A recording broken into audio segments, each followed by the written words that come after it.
हो गया। देखो पहले हम ये देखो एग्जाम्पल नंबर 4 जो इसमें दिया है, कह रहा है एक समकोण त्रिभुज ABC में जिसका कोण B समकोण है। B कोण क्या है? समकोण है। और यदि tan A बराबर 1, tan A का मान 1 है, तो सत्यापित कीजिए कि 2 sin A into cos A बराबर 1। ये हमें लाना है, सिद्ध करना है। तो हम सबसे पहले क्या बनाएंगे? एक समकोण त्रिभुज बना लेंगे। तो मान लेते हैं ये हमारा ये समकोण त्रिभुज हो गया, यहाँ पे ऐसे ये समकोण त्रिभुज हो जाएगा जिसमें B समकोण है। यहाँ पे B हो जाएगा, यहाँ पे A हो गया और यहाँ पे C हो गया। ठीक। अब इसके बाद इसमें समकोण त्रिभुज ABC में कोण B समकोण है यदि tan A बराबर 1 दिया है। यहाँ पे हमारा जो दिया है tan A का मान कितना है? 1। यहाँ पे लिख लो, देखो tan A बराबर दिया है 1 है, 1 है। तो tan थीटा बराबर हमारा होता है लंब बटे आधार। तो हम 1 के बटा 1 लिख सकते हैं, ऐसे लिख सकते हैं। तो tan A बराबर लंब बटा आधार यानी 1 बटा 1 करेंगे। तो लंब का भी मान 1 होगा और आधार का मान भी 1 होगा। तो ये कोण है, इसके सामने ये लंब हो गया और ये आधार हो गया। ठीक। तो लंब बटे आधार। अब देखो इस त्रिभुज ABC में हमें लंब मालूम है, आधार मालूम है, कर्ण मालूम है नहीं। तो हम पहले कर्ण निकाल देंगे और लिखेंगे त्रिभुज ABC में पाइथागोरस प्रमेय। यहाँ पे हम लिख लेंगे त्रिभुज ABC में क्या लगाएंगे? पाइथागोरस प्रमेय से। पाइथागोरस प्रमेय से।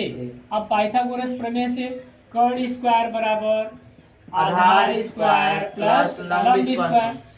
तो कर्ण का मान हमें नहीं मालूम, कर्ण हमें निकालना है। तो कर्ण का मान हमें निकालना है, आधार का मान 1 है, तो यहाँ पे हम 1 का स्क्वायर कर देंगे। और लंब कितना है? लंब का मान भी 1 है, 1 का स्क्वायर करोगे। अब 1 का वर्ग 1 होगा, फिर 1 का वर्ग 1 और 1 2 जोड़ 2 हो गया।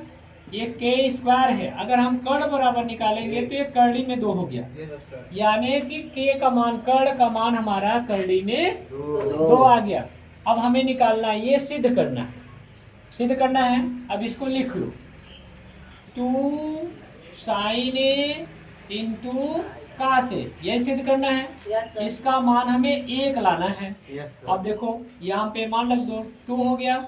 अब साइन A है, साइन A का मतलब साइन थीटा, साइन थीटा बराबर लंब बटे कर्ण होगा।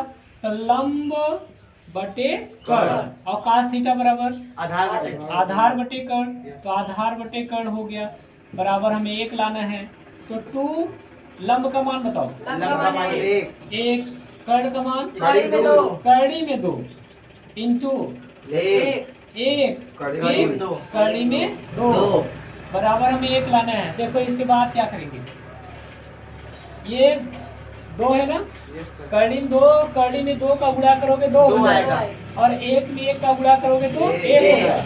इसलिए हम इसको ऐसे लिख सकते हैं 2 बटा 2 हो जाएगा ना। तो बराबर 1, 2 1 क्यों कट गया।